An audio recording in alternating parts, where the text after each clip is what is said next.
Hi James. Hello. So you have already told us about your time in India during your LLM and then about your research fellowship in Russia in Moscow. Yeah, exactly. Yeah. So now tell us how you found Santana and how you went about it and why did you get selected? I think it's a bit of a story. Yeah. I We, I we, did we not. want to hear that story. Yeah, to be blunt, I did not make an effort to find Santana, and it came on my way through serendipity.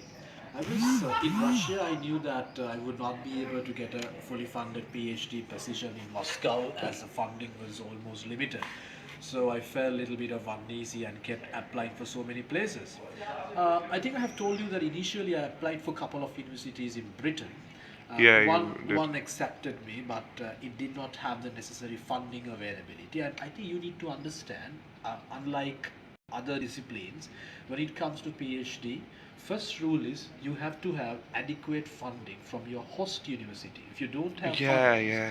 you cannot sustain yourself for 3 years. Okay, so in that particular situation, the British university did not offer me fully funding the opportunity, so I abandoned that. And on one morning, I was going through a website called Scholarship Positions. It's a very popular website, by the way. Yeah. And I found the name Santana School for Advanced Studies, and I thought, oh, come on, it's Italy, so why not? I just made an application. And I had completely forgotten about it. I went to Sri Lanka in 2018 summer for the summer break. And after going to Sri Lanka, I just opened my laptop in order to find out all these my emails. There was a one email from Santana for an interview. Exact same story as mine. Exactly. Yeah, you have told me that. So then, like, then there must have been an interview, Yes, exactly. but we will not go Uh-huh. onto that right now. So, what do you think got you that acceptance to the interview email? Uh, Like, how one should apply and what things should one keep in yeah, mind while applying? a very good question. I think first, like you have Santana is becoming more competitive as internationally recognized institution. Okay, and simultaneously, and it is doing its best. I mean, I'm a law student, so my institute did not have a necessary component of international students few years ago.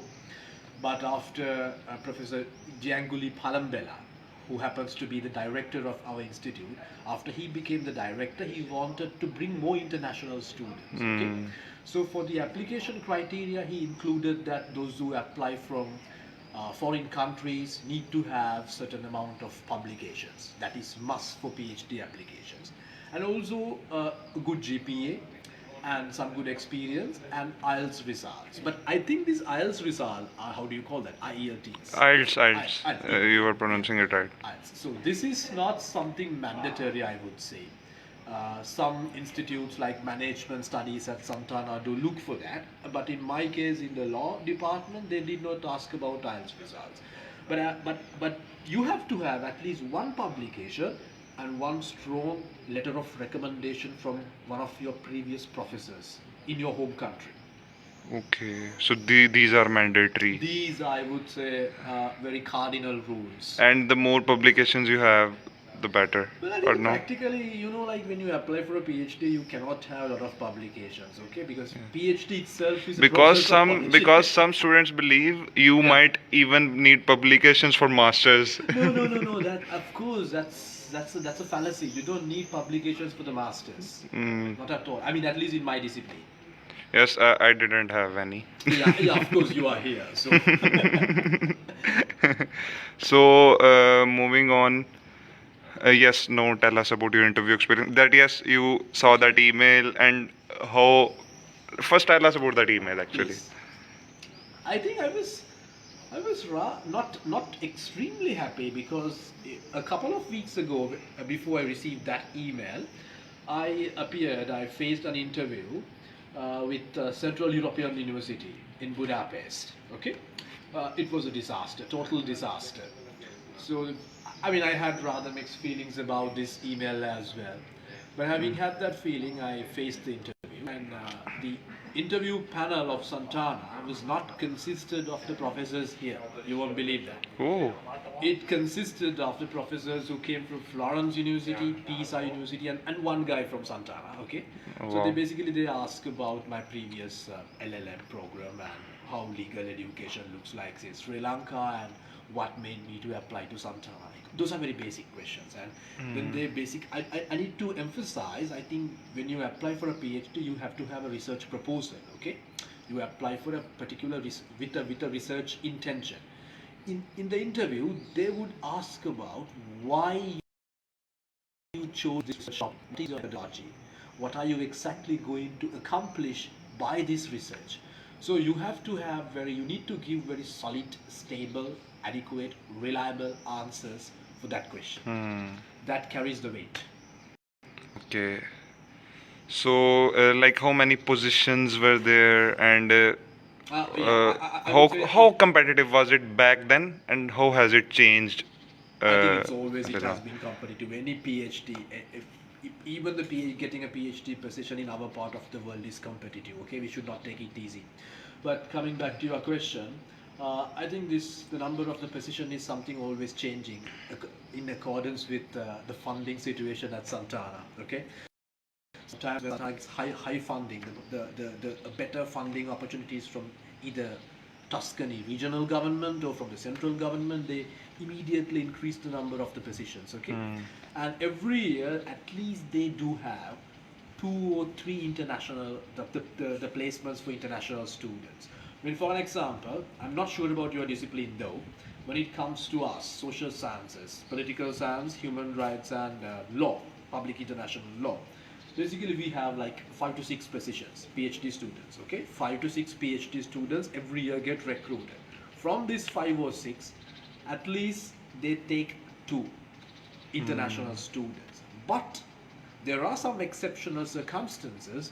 They do increase the number of the international students, just like in our year. We got 4 international students and 2 Italians, so highly So unproportionate. even in my case, I read the PDF file with like it was a Okay. very detailed file, and it was also written there that if we get some more funding, Yeah. we can make it three the I think exactly. I mean, it's two it's not in our positions. hands. You can Yeah. be extremely competitive, but still it's in their hand whether they recruit or not. So yes, I think you have told us about the process in detail, and now your experience after reaching Italy and Sant'Anna, of course, in Yeah. particular. Yeah, that's. This is. I told you that before coming to Italy, I was in India. In India, I never found that it was a foreign country. But in Russia, it was a tough experience, and in terms of the weather and in terms of the funding opportunity as well in Moscow. In Italy, I think the best thing about Santana is it embraces its students. When you come here, you don't need to go and ask everything regarding your insurance, your funding, or your accommodations. Nothing. Like, they do notify everything. That's the one of the best experiences that one can have after Amazing. coming to Italy. Let me tell you a story. I came here on the 4th of October, and on the same day I received a call from Mrs. Valentina Mistrata, who happened to be the student, the in charge of the international affairs at that time in Santana, and she just gave me the proper directions to find the IR, International Affairs Office, and also she actually, I was given accommodation free for 2 weeks. So Wow. Amazing. that is applicable to all the PhD students who come to Santana from foreign countries. Okay, so that's the best thing about this institute. It embraces you when you come here. They already they have prepared your document set of documents, your ID, Nice. your insurance, not insurance. I'm sorry, your ID, your codice fiscale, we call the fiscal code, and your food card and everything, etc., etc., the library card and everything. So you don't need to go through like the bureaucracy and like be on the queues as it frequently happens in our part of the world. So from this we can know that Sant'Anna is second to none in It is, welcoming the yes, students and taking like maybe care of them. exactly. It And embraces. we all know Sant'Anna is worldwide a very well reputed university, very well ranked university. So why do you think it is I think the very well credit ranked. should be given to its wonderful research staff. I think Okay. I think you are pursuing something related to science. Yeah, Correct? Yeah. yeah. So Agricultural that sciences. the answer, the question itself provides an answer, as you are well aware of Yeah, the yeah. situation. It has recruited the quality postdoctoral researchers, and it is doing lots of researchers throughout the year. And simultaneously, Santana has established a wonderful international collaborations with so many other leading universities. When it comes to social sciences, I mean, that is my discipline, so I can tell much about that factor. So we are maintaining research collaborations with places like London School of Economics, and our researchers have been to Oxford and Cambridge as visiting scholars, and also we have recruited international faculty. So that has always elevated the standards of Santana. Okay, very nice. So I think we should conclude it now by like advise those who want to study PhD abroad and Yeah. are desperate to like apply everywhere and finish somewhere. So what is your advice to them? You can realize what they must be thinking right now and how much they want it. So kindly Because tell, I was in their give some shoes. advice. Yeah, I was yeah. in their shoes few Of years course. ago. And, Of course. my approach is rather simple. Keep searching, as Steve Jobs used to say. Never settled. But if I want to give you a very realistic answer regarding securing a position in this very institute, I think they have to be very much cautious about their research proposal.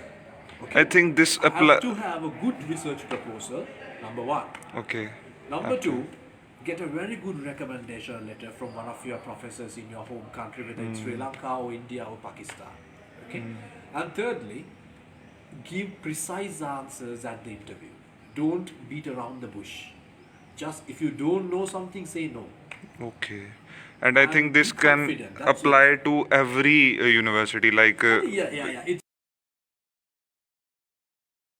It's not on like it's a yeah. yes. So, I think it was amazing.